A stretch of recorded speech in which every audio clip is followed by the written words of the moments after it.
Avec nous sur ce plateau, je vous le disais, docteur Soumet Abbas, bonsoir. Bonsoir, génial. Merci d'être avec nous. Alors, je rappelle que vous êtes cardiopédiatre, chef du service de néonatologie au CHM et président du REPEMA, le réseau de périnatalité de Mayotte. Sait-on à quoi sont dues ces cardiopathies congénitales et est-ce que cela peut être héréditaire ou pas du tout?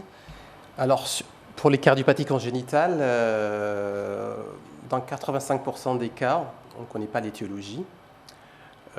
On sait qu'il y a certains facteurs de risque qui peuvent causer des cardiopathies congénitales. C'est le cas de certains syndromes chromosomiques comme la trisomie 21 ou du diabète gestationnel, diabète mal équilibré pendant la grossesse. Mais dans la majorité des cas, on ne connaît pas la cause.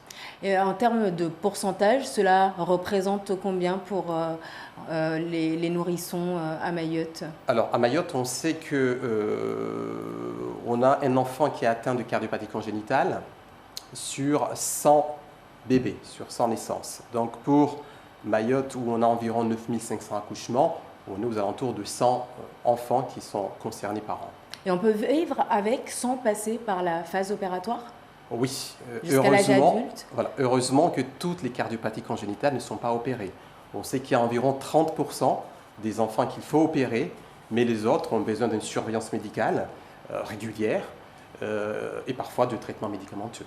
Et en cas de complications, comment ça se passe? Parce qu'ici, à l'hôpital, vous suivez à peu près 1200 personnes de 0 à 18 ans, en tout cas dans votre service. Mais après, comment ça se passe? Alors, effectivement, on a une file active qui est assez importante, 1200 enfants suivis régulièrement en consultation. Donc, quand il y a des complications, quand on estime effectivement qu'il faut opérer l'enfant, on contacte nos collègues qui sont en métropole. On travaille avec l'hôpital Marie-Lannelongue, c'est situé en fait dans le sud de Paris. Et on présente le cas et on décide ensemble d'un Nevasan pour faire la chirurgie cardiaque. Donc l'Evasan se fait automatiquement en métropole, pas à La Réunion. Pour quelle raison? Rarement à La Réunion parce que c'est une histoire d'autorisation et que la chirurgie cardiaque pédiatrique est très réglementée. Il n'y a que quelques centres en métropole qui font la chirurgie cardiaque. Et pour l'instant, à La Réunion, il n'y a pas de centre autorisé, même s'ils ont un projet dans les futures années d'ouvrir un centre de chirurgie cardiaque pédiatrique. Alors, certaines cardiopathies congénitales sont diagnostiquées assez tardivement. Le cas de la jeune fille, par exemple, qu'on a vu tout à l'heure, d'où la nécessité, encore une fois, de sensibiliser les femmes enceintes sur cette maladie. Qu'est-ce que vous avez mis en place à l'occasion de cette journée internationale de sensibilisation? Alors, c'est la première fois qu'on s'est mobilisé, en tout cas, le réseau de périnatalité de Mayotte et le CHM.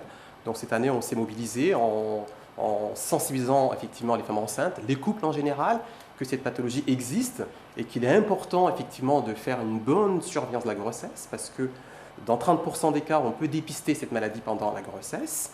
Et une fois que l'enfant il est né, c'est aussi important de surveiller les enfants parce qu'on sait que si un enfant ne prend pas bien le sein, il ne prend pas bien les biberons, qu'il a du mal à respirer, ça peut être aussi une cardiopathie. Donc effectivement, une fois que les familles sont sensibilisées, que le personnel est sensibilisé, on peut facilement effectivement adresser les enfants en consultation de cardiopédiatrie et nous, on peut faire le diagnostic. Alors tout à l'heure, on a entendu cette mère de famille dire qu'elle a été suivie dans un cabinet privé et on a souvent tendance, on croit souvent que parce qu'on est suivi dans un cabinet privé, on est mieux informé. Est-ce que c'est le cas ou pas du tout? C'est une question en fait plutôt qui dépend de l'opérateur.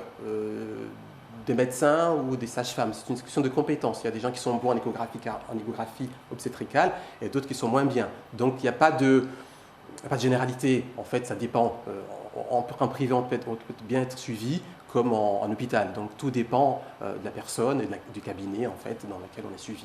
Alors on rappelle que c'est une malformation du cœur et du coup, généralement, vous ne dites rien aux parents, vous ne parlez pas de cette malformation lorsqu'il n'y a pas de problème, c'est bien ça? Exactement, parce qu'effectivement, on sait que l'objectif de l'échographie effectivement obstétricale, c'est de dépister des malformations. Et la malformation la plus fréquente, c'est la malformation cardiaque. Donc, quand à l'échographie, on ne voit rien, effectivement, on ne dit rien aux parents, on n'affole pas les parents, on dit que ça se passe bien. Et c'est quand il y a un problème qu'on va voir les parents pour leur dire qu'il y a un souci cardiaque, par exemple, et qu'il faut bien organiser l'accouchement et le suivi de l'enfant. Et si justement ce n'est pas diagnostiqué pendant la grossesse, Quels sont les symptômes? Est-ce qu'on peut avoir des symptômes, par exemple, quand on voit son enfant mal respirer? Est-ce qu'on peut enfin, quels sont les symptômes? Pour les parents, c'est souvent effectivement un enfant qui ne prend pas de poids ou qui s'essouffle en fait en prenant le sein. Ça, c'est pas normal. Les enfants ne s'essoufflent pas en prenant le sein. Donc, ce sont des signes en fait qui font que on se dit qu'il y a une cardiopathie congénitale.